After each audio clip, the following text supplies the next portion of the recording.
കോട്ടയം മണർകാട് ആഭിചാരക്രിയയുടെ പേരിൽ നേരിടേണ്ടി വന്ന ക്രൂരത വിവരിക്കുകയായിരുന്നു യുവതി. ഒരിക്കൽ കൂടി ആ യുവതിയുടെ പ്രതികരണത്തിലേക്ക്. നമ്മൾ പൂജ ചെയ്യുന്നതിൻ്റെ രീതികളായിട്ടൊന്നും അല്ലായിരുന്നു പുള്ളി പൊയ്ക്കൊണ്ടിരുന്നത്. ടൈലയിലായിരുന്നു ഓരോന്നും ചെയ്തുകൊണ്ടിരുന്നത്. ആ ടൈല ഇരുന്നിട്ട് ചെയ്തിരുന്നത്.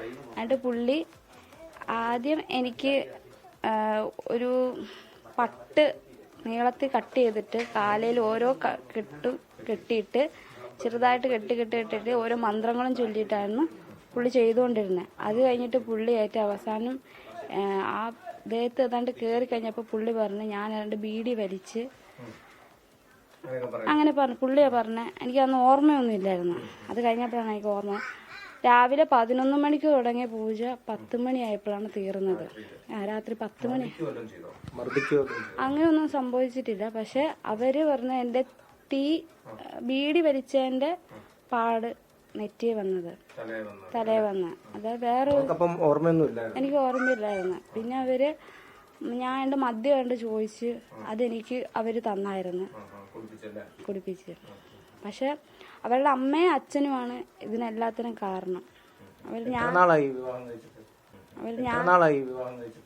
കല്യാണം ഞങ്ങൾ കഴിച്ചില്ല, കൂടെ പോയത്. ഞങ്ങൾ കല്യാണം കഴിക്കാൻ വേണ്ടി എപ്പോഴത്തേക്കും പുള്ളി പറഞ്ഞു ഇപ്പം കല്യാണം കഴിക്കണ്ട, സമയം ശരിയല്ലെന്ന് പറഞ്ഞു. അപ്പൊ അതുകൊണ്ട് ഞങ്ങൾ നീട്ടി വെച്ച് കുറച്ചും കൂടെ സമയമാട്ടെന്ന് വെച്ചു. ഇയാളെ വിളിച്ചോണ്ട് വന്നേ. ഇപ്പൊ ഞാനും അവനെ എന്നെ നല്ല രീതിയിൽ തന്നെ നോക്കിക്കൊണ്ടിരുന്നത്. അഖിൽ എന്ന് പറഞ്ഞ ആള് എന്നെ നല്ല രീതിയിൽ തന്നെ എന്നെ നോക്കിക്കൊണ്ടിരുന്നത്. ഞാനും ആളും എന്തെങ്കിലും ഒന്ന് ചെറുതായിട്ടൊന്ന് വഴക്കുണ്ടാക്കിയ ഉടനെ ഈ അമ്മ ആ തിരുമേനിയെ വിളിച്ചിട്ട് ചോദിക്കും. അപ്പത്തേക്കും ആ തിരുമേനി പറയും ഈ കൊച്ചിന്റെ അകത്ത് ബാധയുണ്ട്, അത് ഉള്ളതുകൊണ്ടാന്ന് തോന്നുന്നു. ഞങ്ങളുടെ ഇടയിൽ ചെറിയ പ്രശ്നങ്ങളേ ഉള്ളൂ. ഞങ്ങളുടെ ഇടയിൽ അങ്ങനെ വഴക്ക് വന്നാലും ചെറുതായിട്ട് പോകത്തുള്ളൂ. അത് അപ്പൊ ഈ പുള്ളി അത് വലുതാക്കി ഈ കൊച്ചിന്റെ അകത്ത് ബാധ ഉള്ളതുകൊണ്ടാണ് ഇങ്ങനത്തെ പ്രശ്നങ്ങൾ ഉണ്ടായിരിക്കുന്നത്. ബാധ ഒഴിപ്പിക്കാനെന്ന് പറഞ്ഞാണോ ഈ ഒരു കൊണ്ടുവന്നേ? പുള്ളിനെ കൊണ്ടുവന്നേ. എൻ്റെ അകത്ത് ബാധയുണ്ട്, എൻ്റെ അകത്ത് 8 ബാധയുണ്ടെന്ന് പറഞ്ഞ് എൻ്റെ മുടിയിൽ ആണി വെച്ചിട്ട് എന്തോ ചെയ്ത്, എന്നിട്ട് മുടിയെല്ലാം മുറിച്ച് കളഞ്ഞു. ഫ്രണ്ടിലൊന്നും മുടിയില്ല, 15 മുടി പുള്ളി കളഞ്ഞ്. പരാതി കൊടുത്തിട്ടുണ്ട്. ഈ അച്ഛനും അമ്മയ്ക്കും എതിരെ എല്ലാം പരാതി. ഈ വീഡിയോ മൊബൈലിൽ ഷൂട്ട് ചെയ്തത് പെങ്ങളെ ഷൂട്ട് ചെയ്തത്. ആദ്യത്തെ വീഡിയോ ഷൂട്ട് ചെയ്തില്ല. എന്ന് വെച്ച് കഴിഞ്ഞാൽ ആദ്യം ഏതാണ്ട് ഭയങ്കര പ്രശ്നമായിരുന്നു, അതുകൊണ്ട് ഷൂട്ട് ചെയ്യാൻ പറ്റിയില്ലെന്ന് പെങ്ങള് പറഞ്ഞു. പിന്നെയാണ് രണ്ടാമത്തെ വീഡിയോ ഷൂട്ട് ചെയ്തത്. അപ്പം ആ തിരുമേനിയും പറഞ്ഞ് ഷൂട്ട് ചെയ്തിട്ട് നമുക്ക് ഈ പെങ്കൊച്ചിനെ കാണിക്കാന്ന് പറഞ്ഞു. അങ്ങനെയാണ് ഈ വീഡിയോ ഷൂട്ട് ചെയ്തത്. അത് കഴിഞ്ഞപ്പം ഞാൻ പുള്ളിയോട് ചോദിച്ചു ബാധ ഉണ്ടെങ്കിൽ എൻ്റെ കൊണ്ടുപോയ ആളോട് ഞാൻ ചോദിച്ചു ബാധ ഉണ്ടെങ്കിൽ എൻ്റെ വീട്ടുകാർ എന്തുകൊണ്ട് അറിയിക്കാതിരുന്നു ചോദിച്ചപ്പോൾ അതെനിക്ക് പറ്റിയ തെറ്റായിപ്പോയി. അതെ, തീർച്ചയായും. ടോബി, ആ പെൺകുട്ടി ഇറങ്ങി രക്ഷപ്പെട്ടത് ഭാഗ്യം. ഇല്ലെന്നുണ്ടെങ്കിൽ ഈ തിരുമേനി പറഞ്ഞത് 8 ബാധയെന്നാണ്. അപ്പോൾ ഒരു ബാധ ഒഴിപ്പിക്കാൻ ഈ ഉപദ്രവമാണെങ്കിൽ 8 ബാധയൊക്കെ ഒഴിപ്പിക്കുമ്പോഴേക്കും കൊച്ചു ചിലപ്പോൾ ഉണ്ടാവത്തില്ലായിരിക്കും. ടോബി, അശ്വി, തീർച്ചയായിട്ടും ഇതിന്റെ പിന്നിൽ പണം തട്ടാനുള്ള വല്ല തന്ത്രവുമുണ്ടോ എന്ന് കൂടി നമുക്ക് സംശയിക്കേണ്ടിയിരിക്കുന്നു. ഇത്തരത്തിലുള്ള ക്രിയകൾക്കൊക്കെ പണം വാങ്ങുന്ന പതിവ് നമ്മൾ കണ്ടിട്ടുണ്ട്.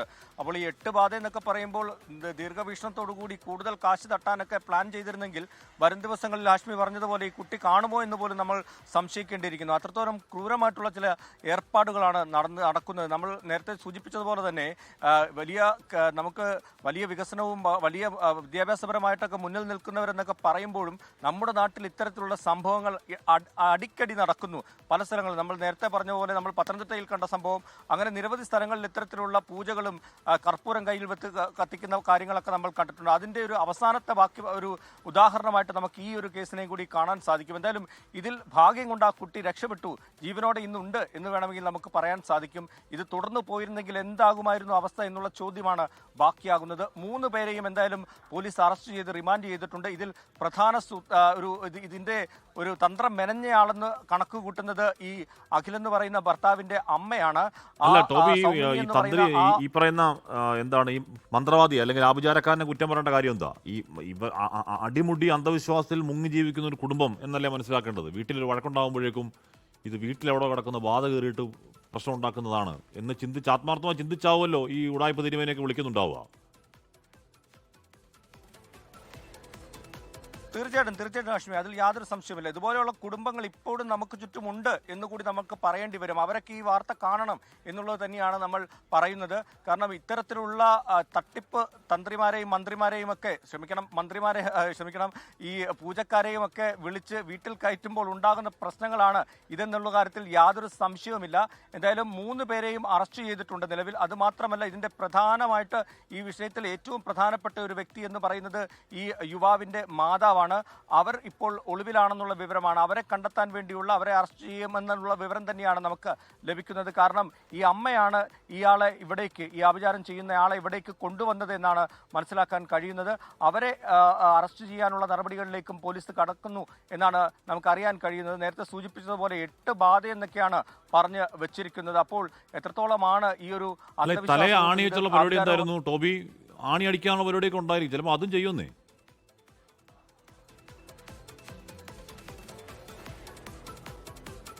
തീർച്ചയായിട്ടും അശ്മി, അങ്ങനെയൊക്കെ സംഭവിക്കാനുള്ള ഒരു സാധ്യത നമുക്ക് തള്ളിക്കളയാൻ സാധിക്കത്തില്ല.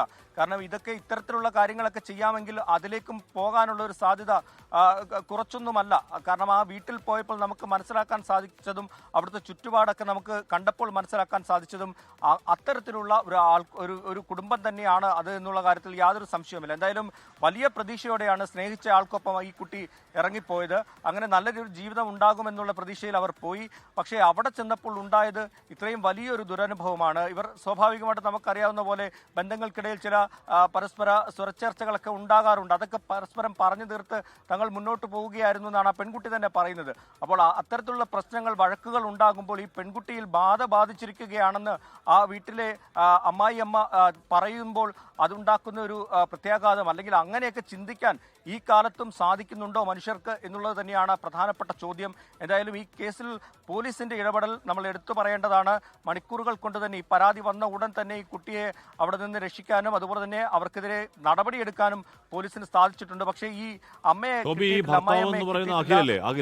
അഖിൽ 26 വയസ്സേ ഉള്ളൂ പ്രായം. ആ പ്രായത്തിലുള്ള കുട്ടികളും ഇതുപോലെയുള്ള മണ്ടത്തരങ്ങൾക്ക് കൂട്ടുനിൽക്കുന്നു, അരി നിൽക്കുന്നു എന്നൊക്കെ പറയുന്നതും കഷ്ടമാണ്.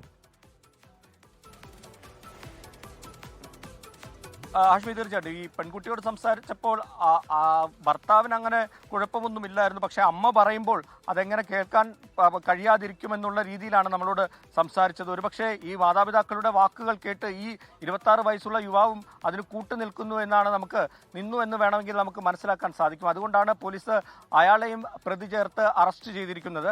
ഒപ്പം അച്ഛൻ ദാസിനെയും അറസ്റ്റ് ചെയ്തിട്ടുണ്ട്. അമ്മയെക്കാണ് കിട്ടാനുള്ളത്. ഒപ്പം തന്നെ മറ്റൊരു കാര്യം എടുത്തു പറയേണ്ടത്, ഈ സംഭവങ്ങളെല്ലാം വീഡിയോയിൽ ചിത്രീകരിച്ചിരുന്നു. അതാണ് മറ്റൊരു ഒരു നമ്മളെ അത്ഭുതപ്പെടുത്തുന്ന ഒരു കാര്യമെന്ന് പറയുന്നത്. ഈ മൊബൈലിൽ ചിത്രീകരിച്ചതാകട്ടെ ഈ ഭർത്താവിൻ്റെ സഹോദരിയാണ്. അവർ വന്ന് ഈ മൊബൈലിൽ ഈ പൂജയെല്ലാം ചിത്രീകരിക്കുകയായിരുന്നു മൊബൈലിൽ.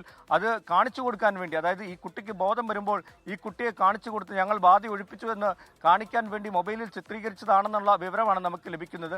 എന്തായാലും അതാണ് ഈ കേസിൽ ഏറ്റവും നിർണായകമായിട്ടുള്ളൊരു തെളിവായിരിക്കുന്നത്. ആ ദൃശ്യങ്ങളും ഇപ്പോൾ പുറത്തു വന്നിട്ടുണ്ട്. അതിൻ്റെ അകത്ത് കൃത്യമായി കാണുന്നുണ്ട്, ഈ പൂജയുടെ കാര്യങ്ങളൊക്കെ നമുക്ക് കാണാൻ സാധിക്കുന്നുണ്ട്. അപ്പോൾ എത്രത്തോളം ആളുകളുടെ മനസ്സ് ഇങ്ങനെയൊക്കെ മാറിയിരിക്കുന്നു എന്നുള്ളത് മലയാളികളെ ഓരോരുത്തരെയും ചിന്തിപ്പിക്കേണ്ട ഒരു കാര്യം തന്നെയാണ്, ഞെട്ടിപ്പിക്കുന്ന ഒരു കാര്യം തന്നെയാണ്. അതുകൊണ്ട് തന്നെ ഈ വിഷയത്തിൽ തുടർ നടപടികൾ വേണം. ഇത്തരത്തിലുള്ള സംഭവങ്ങൾ ഉണ്ടാകാതിരിക്കാനുള്ള നടപടികൾ കൂടി സർക്കാരിന്റെ ഭാഗത്തു നിന്നൊക്കെ ഉണ്ടാകേണ്ടത് അത്യാവശ്യമാണ്. ഹാഷ്മി, ഓക്കെ. ഒരു അന്ധവിശ്വാസ നിരോധന നിയമം എന്ന് പറയുന്ന ഒരു ബില്ല് ഇങ്ങനെ എവിടെയോ എത്താതെ ഇപ്പോഴും ഇരിപ്പുണ്ട് സർക്കാരിന് മേശപ്പുറത്ത്. എത്താൻ കഴിഞ്ഞാൽ വേറെ വലിയ വലിയ പ്രശ്നങ്ങൾ അതിൻ്റെ പിന്നാലെ ഉണ്ടാവും. അതുകൊണ്ടാണ് എത്താനുള്ള ആർജവം ഉണ്ടാവാതെ പോകുന്നത്. ഇനി അത് വന്നാലും പരിഹാരം ഉണ്ടാവുമോ എന്ന ചോദ്യം വേറൊരു ചോദ്യമാണ്. എന്തായാലും ഇക്കാലത്തും ഇത് പുതിയ കാര്യമൊന്നുമല്ല. നമ്മൾ ഇപ്പോൾ നിലന്തൂർ നടപടി, ഇപ്പോൾ അന്ധവിശ്വാസത്തിൽ ആൾക്കാരെ കൊല്ലുന്ന വാർത്ത വരെ നമ്മൾ കണ്ടവരാണ്. അതുകൊണ്ട് നമുക്ക് വലിയ അമ്പരപ്പതിൽ ഉണ്ടാവേണ്ട കാര്യമൊന്നുമില്ല. പക്ഷേ ഒരു പെൺകുട്ടിയുടെ ജീവൻ രക്ഷപ്പെട്ടു എന്ന് കരുതി സമാധാനിക്കാം. അല്ലെങ്കിൽ 8 ബാധ എന്നൊക്കെയാണ് പറഞ്ഞത്. ഒരു ബാധ ഒഴിപ്പിക്കാനാണ് ഈ പണിയെങ്കിൽ 8 ബാധയൊക്കെ ഒഴിപ്പിച്ച് കഴിയുമ്പോഴേക്കും എന്താകുമായിരുന്നു അവസ്ഥ? അപ്പോൾ എന്തായാലും ആ കുട്ടിയുടെ ജീവൻ രക്ഷപ്പെട്ടു എന്നതാണ് അതിന്റെ ആകത്തുക. ലോകത്തെവിടെയായാലും ഏത് സമയത്തും 24 വാർത്തകളും ഓഗ്മെന്റഡ് റിയാലിറ്റി പാക്കേജുകളും എക്സ്പ്ലെയിനറുകളും വിശദമായി കാണാൻ ഞങ്ങളുടെ യൂട്യൂബ് ചാനൽ നിങ്ങൾക്ക് സബ്സ്ക്രൈബ് ചെയ്യാം.